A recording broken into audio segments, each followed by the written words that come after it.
Welcome to the channel PK 2023. Hope everyone has a good time watching our videos. The Hoop Collective, the 2023 World Cup, Kyrie Irving's future and understanding shot quality.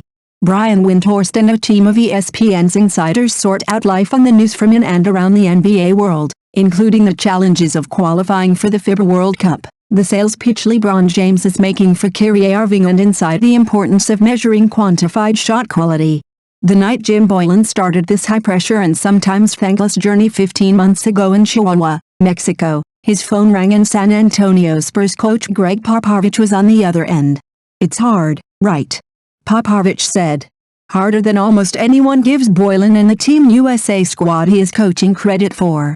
That first win in November 2021, a 5-point victory over Cuba, was the first of a 12-game grueling slog toward qualification for the 2023 FIBA World Cup, which will be played from August 25 to September 10 in Manila, Philippines. Team USA's final 2 games are this week in South America. Boylan's team is in strong position to qualify. He has led it to an 8-2 record thus far but needs one more road victory to assure a berth as a representative from the North and South American region. Boylan will coach a Team USA squad that never played together until a brief training camp over the weekend in Houston, where some players had to quickly school themselves in international basketball rules and get comfortable with the 12-paneled ball that is used, unlike the American 8-paneled standard. For American basketball fans, the World Cup is generally not held in the same regard as the Olympics. But it's actually much harder to win because of the far-flung demands of qualification, the 3 phases of the tournament, as compared to the Olympics' 2 phases, and the deep field. Internationally, the World Cup is often regarded as the true best test. Some national leagues pause their season for these qualifying games, which is standard in soccer World Cup qualifying, or allow stars to leave their teams to play for their countries. This, of course, is not the case for the NBA. And depending on the situation, it is not always fair for G League players that the national team badly needs to get through these qualification windows that other nations make a priority. So Team USA members, and particularly Executive Director Grant Hill and National Team Director Sean Ford, are often scrambling to fill the roster for Boylan to slap together a strategy for every time a qualification window comes around. Several players were added within 48 hours of the camp starting last week. The group is heading to Montevideo, Uruguay, for a game on Thursday. Then it's off to Santa Cruz do Sul, an outpost in southern Brazil picked, in part, to maximize the bewilderment of the Americans for a meeting with the powerful Brazilians on Sunday. "Our chemistry has been really good the entire time, and the guys have really embraced the challenge," said Boylan, former head coach of the Chicago Bulls and a former assistant with the Houston Rockets, Golden State Warriors, Milwaukee Bucks, Indiana Pacers and Spurs. "We've had a couple of times where it felt like we were going to the dark side of the moon. These are like playoff games, but they're in foreign cities. That has included places such as Havana, Barranquilla, Colombia, San Juan, Puerto Rico, all on this mission alone. The Americans have seen fans wait up to 3 hours on the streets outside arenas to get in, have dealt with team-wide food poisoning and have gone days without their cell phones working properly." The most recognizable name on the roster throughout qualifying has been former NBA journeyman guard Langston Galloway, who played with 7 teams in his career but has been an absolute hero for the national team recently.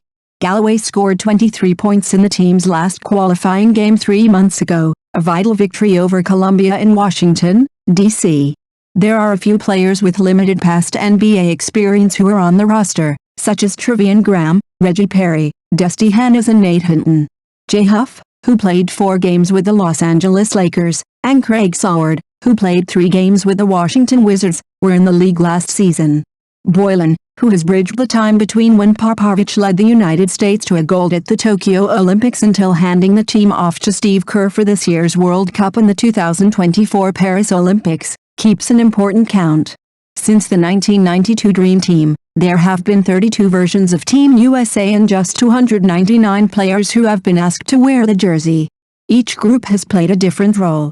This version's role is to pave the way for the All-Stars to follow and hopefully bring the World Cup back to the US after a disappointing 7th-place finish in 2019. "My favorite is every time we have picture day and the players get a chance to put USA across their chest for the first time," Boylan said. "We're all floating in the moment. LeBron, Kyrie in a Midsummer Night's Dream. During his time with the Lakers, LeBron James has proved to be a not-so-secret admirer of other teams' stars, and he has used All-Star Weekend and his ability to draft his team's roster for the game, as proof of it. Few times, however, have seen James do it quite as shamelessly as this weekend in Salt Lake City with regard to Dallas Mavericks guard Kyrie Irving, his former, possible future, teammate. "You know, it's the first time for us being teammates," James said after Sunday's All-Star game, before flashing a grin. "No, it's always great to team back up with Kyrie. You know how I feel about him both on the court and off the court. It's always good to see him. I'm very proud of him. Very proud of the man that he has become in his life right now. So All-Star Weekend is always great to get an opportunity to be around the guys that you watch play, that you admire play, that you compete against, but that you just love the way they play the game of basketball," James said. Despite the events that took place a few months ago with Irving and the Brooklyn Nets, let's focus on this message. James would love to play with Irving once again. It also had to leave Mavs owner Mark Cuban with at least some amount of concern about what might happen this summer. Yes, a Lakers team with James, Anthony Davis and Irving accompanied by a roster of minimum salaried players is likely not going to be deep enough to withstand having three stars in their 30s, each with a history of injury issues. What's undeniable, however, is that it would give Los Angeles a far different ceiling than it has had recently. After hearing James say repeatedly on Sunday how important these final 23 games of the regular season are, and how much he wants to be back in the playoffs chasing after more Larry O'Brien trophies, it's no surprise he sees signing Irving as his best path to doing so. On the Hoop Collective podcast, we've developed a motto: actions over words. By their actions in trading for Irving, the Mavericks showed they are feeling the pressure to keep Luka Doncic happy, even with 3.5 years left on his contract.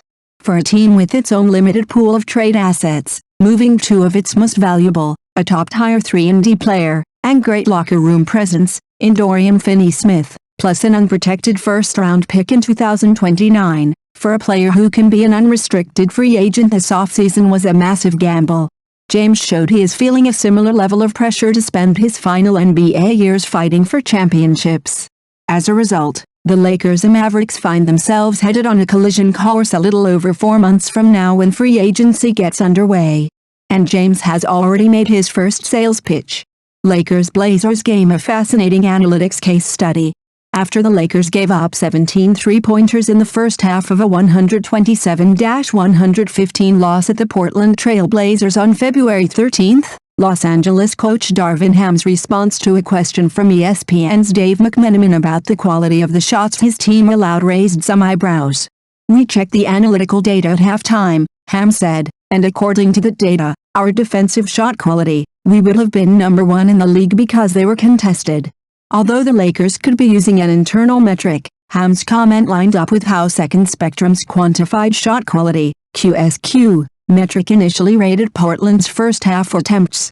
By QSQ, which incorporates the location and type of shot as well as distance to nearby defenders, average shooters would have been expected to post an effective field goal percentage, EFG%, of 50.5%. The Blazers' actual first-half EFG% was 64.3%. Over the course of the season, the lowest QSQ any NBA team had allowed at that point was 50.6% by the Milwaukee Bucks. So Ham's statement checks out from that standpoint, with two important caveats. First, shot quality naturally varies far more widely over a single half than the course of the season. In that context, the Blazers' shot quality was pretty unremarkable either way. Per QSQ, 40% of first halves this season have featured worse shots. That's still good for a defense, but not as impressive as Ham's framing made it sound.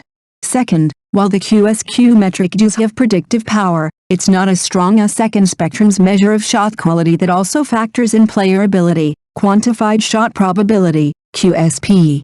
This model is especially helpful for a singular talent such as Damian Lillard, whose 4 three-pointers listed as 30 feet or more in the play-by-play in the first half tied his most previously in any game. Because Lillard's shots were more makeable for him than the average NBA player, Portland's QSP of 53.1% in the first half against the Lakers was only marginally worse than the Blazers' season-long average, 53.4%. Research has consistently shown defenses have limited ability to control how well opponents shoot on 3s, and as they make up an increasing share of all shot attempts, the NBA is becoming even more of a make-or-miss league. Given that knowledge, Ham was right to look at shot quality instead of Portland's hot results from long distance. But finding the right measure of shot quality is an important challenge. Thank you for watching our video. Please subscribe channel, comment and sharing our videos.